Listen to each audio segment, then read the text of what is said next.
Okay, everybody, welcome back to a rousing edition of AD Nightly. How's it going, everybody? Happy Friday. Yes, it is Friday. Had a good nap and a nice shift at work yesterday, and now we're back with some news stories and just some thoughts about weekend, having fun on the weekend. Maybe I'll promote my Substack a little bit more, which I will be writing, and should be fun. Let's start with this story from APnews.com. Trump nominates Mike Waltz for UN ambassador in a major shakeup of national security team. Well, if you've not been listening to the news, that's the guy who has been under criticism, harsh criticism, along with Hegseth over,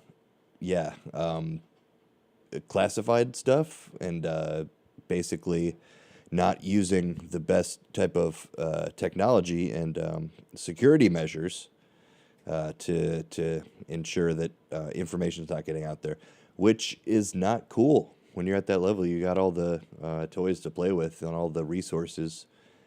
There's really no excuse for it. I mean, us as the regular people, what can we do? Well, there's a lot, VPNs and such, but I don't know. That's a whole other topic and discussion. I'll let you ruminate on that if you want to, but another day we'll talk about that. This day we're talking about this story. Out of Washington, President Trump said Thursday he is nominating National Security Advisor Mike Waltz for as United Nations ambassador, while Secretary of State Marco Rubio would take over Waltz's duties on an interim role. He announced the major shakeup of his national security team shortly after the news broke that Waltz and his deputy are leaving the administration. Waltz had been under scrutiny for weeks after reporting him from The Atlantic that he had mistakenly added the magazine's editor-in-chief to a signal chat being used to discuss military plans. So yeah, basically what I said at the beginning of this, but man, who gets a promotion after a resignation? It's pretty weird stuff, I would say. Not corporate normalism. It's not even a word. I'm just making that up. But yeah, what is that? That's craziness. Who was the last ambassador to the UN? God, I'm so bad at these things. Should know things. Either way, here's another story from MSNBC.com. Go check it out, guys. Last-minute GOP amendment to an anti-Semitism bill is a blatant giveaway. The story goes on to say, the Anti-Semitism Awareness Act would not be used to tackle anti-Semitism across the political spectrum, but would focus on the political left and criticism of Israel. And I would add, just instead of Israel, the current administration there, but neither here nor there. On Wednesday, the Senate Health, Education, Labor, and Pensions Committee took up a bill on anti-Semitism with remarkable last-minute amendment from Committee Chair Bill Cassidy of Louisiana, protection for the right to say that Jews killed Jesus. Wow, needed that. That bill, the Anti-Semitism Awareness Act, would codify the International Holocaust Remembrance Alliance definition of anti-Semitism as the sole definition to be used by the Department of Education when investigating allegations of anti-Semitic discrimination. Since 2018, the Education Department has used the IHRA's definition, which the organization itself describes as, quote, non-legally binding, as a tool to think through thorny subjects around anti-Semitism, but elevating it to the only definition under the law. Some critics immediately, including the writer of this story, warn would lead to it being used to conflate anti-Zionism with anti-Semitism. Of the 11 examples of anti-Semitism, the IHRA definition offers six are about Israel.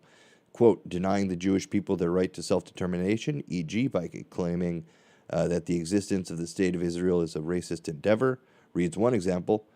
There are many Jews to whom that is indeed a deeply offensive statement. But let's say a Jewish studies professor writes that she's abandoning Zionism because she's come to believe that its application in real life is effectively racist. Would that professor have broken the law if the law and land of the land is the IHRA? Is she an anti-Semite, making the campus less safe for her students? These warnings that this definition, if made law, could be used to chill free speech and criticism of Israel. Predate Trump's second term. For the bill critics and even some former supporters, however, the warnings have taken on a new urgency given that Trump administration is already detaining and attempting to deport student activists for criticism of Israel, as Representative Jamie Raskin, who voted for the bill last spring, put Tuesday, quote, Trump is weaponizing, distorting, and exploiting the reality of anti-Semitism to attack academic freedom. The Senate should oppose Trump's further transparent moves to undermine American democracy under the banner of opposing anti-Semitism. Okay, so that was a mouthful. And yeah, I just want to give shouts out to whoever wrote this. Let's see. MSNBC journalist Emily Tamkin. Awesome. Yeah, I'm pretty much in agreement with, I think, how this article was written. That, you know, there's just such a conflation of anti-Zionism and anti-Semitism. And then also with everything terribly going on in Gaza for the past, since that October 7th. Like, it's just, it's definitely not helped with anti-Semitism. I hate conflating Israel with the Jewish people and conflating, you know, just the overall, the rise that's happened in anti-Semitism because of the goings-on of, let's face it, who's in charge over there. And, you know, it's decisions from the top, and as always, the citizens are the ones who, you know, get the effects, the bad effects of it. So at the end of the day, I think simply don't be racist, don't judge books by their cover, and the world is 10 billion times better for it. So simple as that. It's really simple. And freedom of speech, I don't know why we're starting to go after racism now on freedom of speech, because unfortunately, or fortunately, whichever way you look at it, racism is kind of protected, so it's not going to help you, though.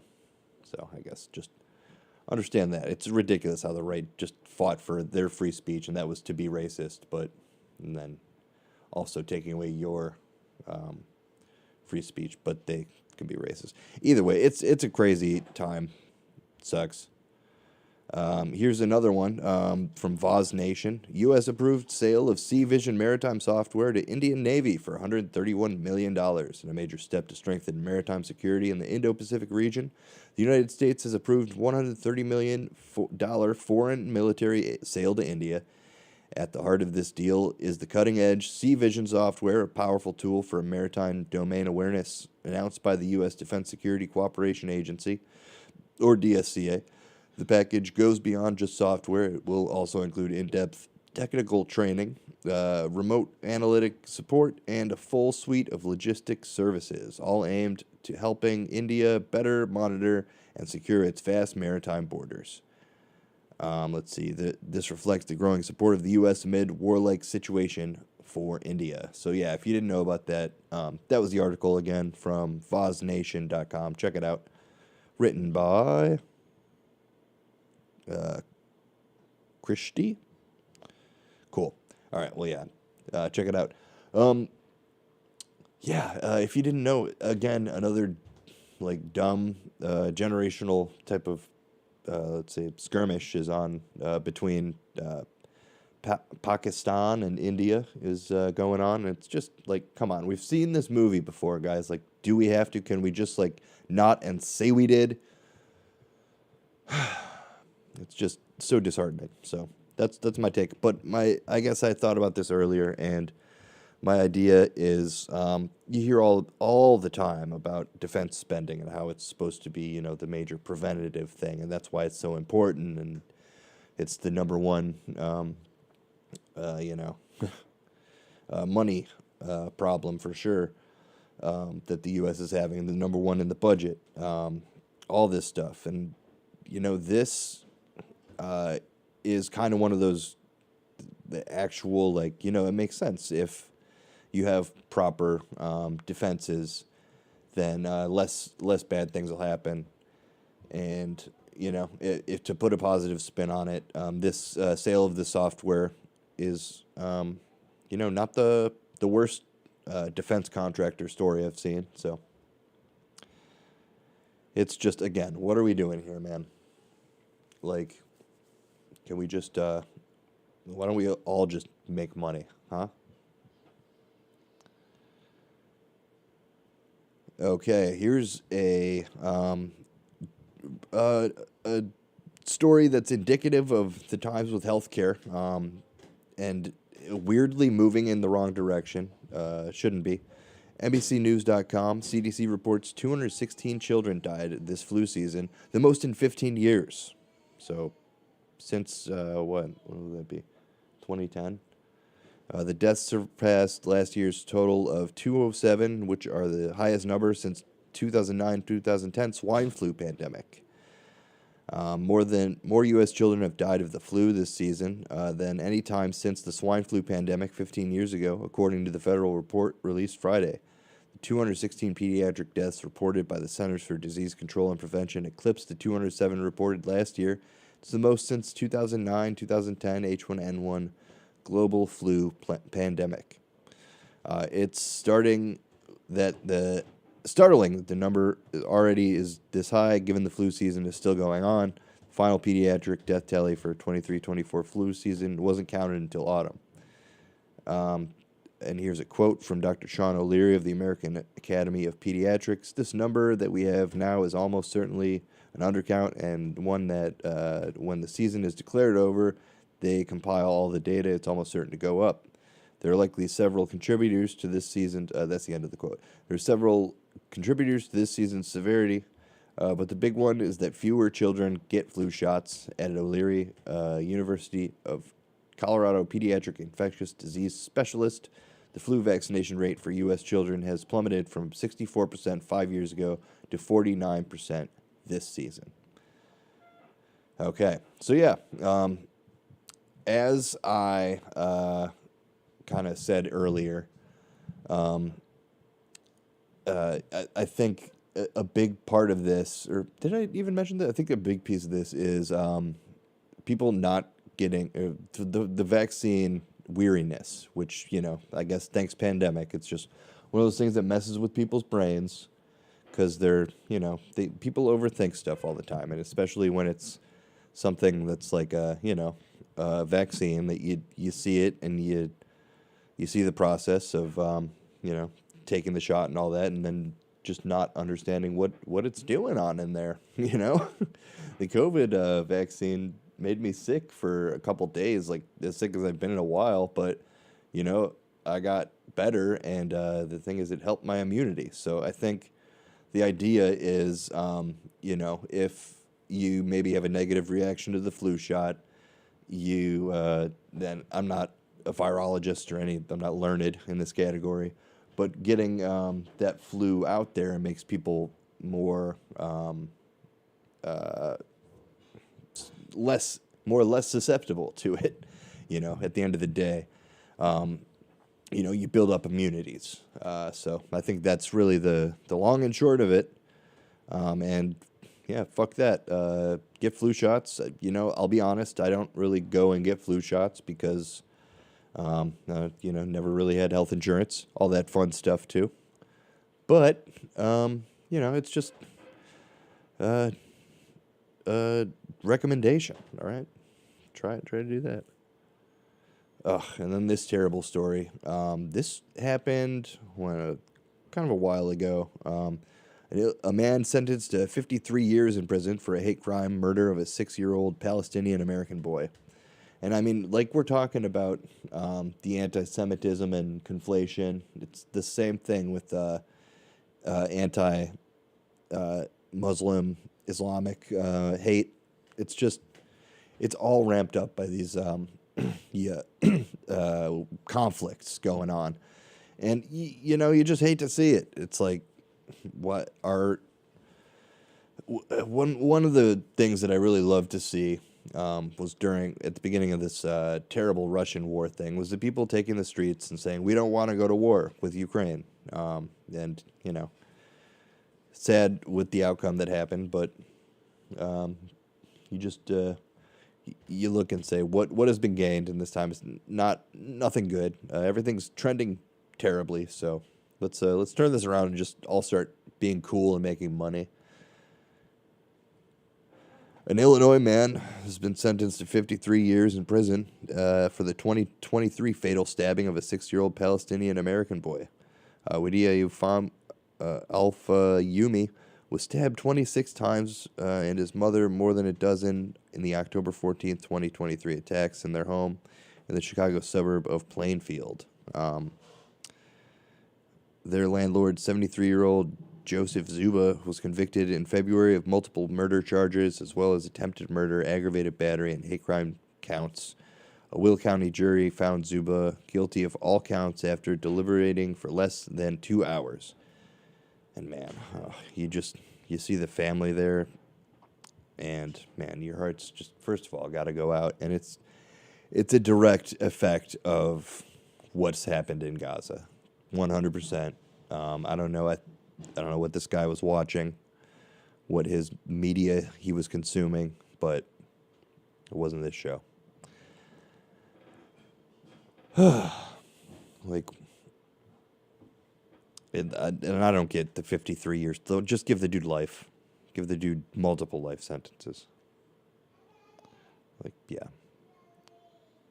So, next story here from AP News. Trump signs executive order directing federal funding cuts for PBS and NPR. So, like and subscribe here, because this is the equal production quality that you'll be getting from if you listen to NPR. And no, just kidding. They'll be fine.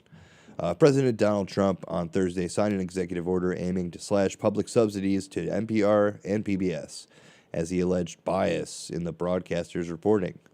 The order instructs the Corporation for Public Broadcasting and other federal agencies to cease federal funding for NPR and PBS, and further requires that they work to root out indirect sources of public financing for the news organizations. The White House, in a social media posting, announced the signing, said the outlets receive millions from taxpayers to spread radical woke propaganda disguised as news. In the latest move by Trump and his administration to utilize federal powers to controlling or hamstring institutions whose actions or viewpoints he disagrees with. So stop there. The article again from apnews.com.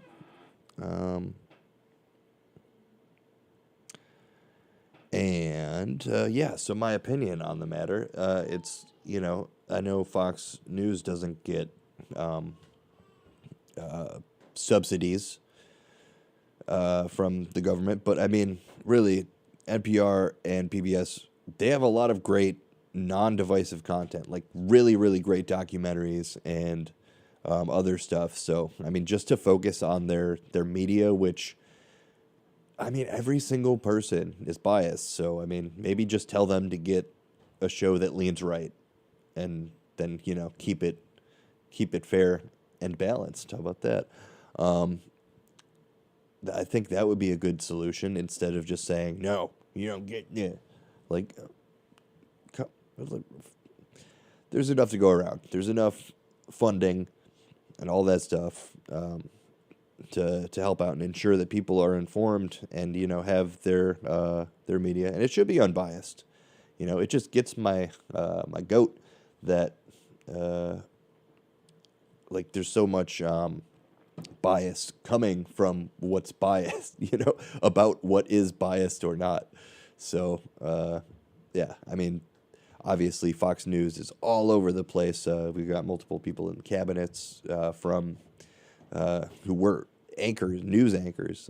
So it's just ridiculous. Pot calling the kettle black. I think I wrote a pretty nice article on my Substack about the fairness doctrine, or a bunch of radio and media stuff. Check that out if you want my take on that kind of stuff.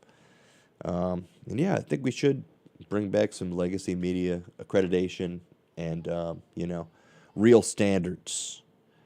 Gotta have standards. That's for damn sure. All right, sfgate.com. Okay, this is an interesting story. Bay Area parents call for baseball season to end after anti-Asian taunts. Man, you hate to see it. Parents in the East Bay are calling for swift action from their local school district, including canceling the rest of the baseball season after a high school player was subjected to racist taunts during a varsity game. The taunts, apparently from Pinole Valley High School players, began as Albany High School's team cycled through its pitchers, said parent Eugene Lee, first directed at the student of South Asian descent, followed by Lee's son, who is East Asian.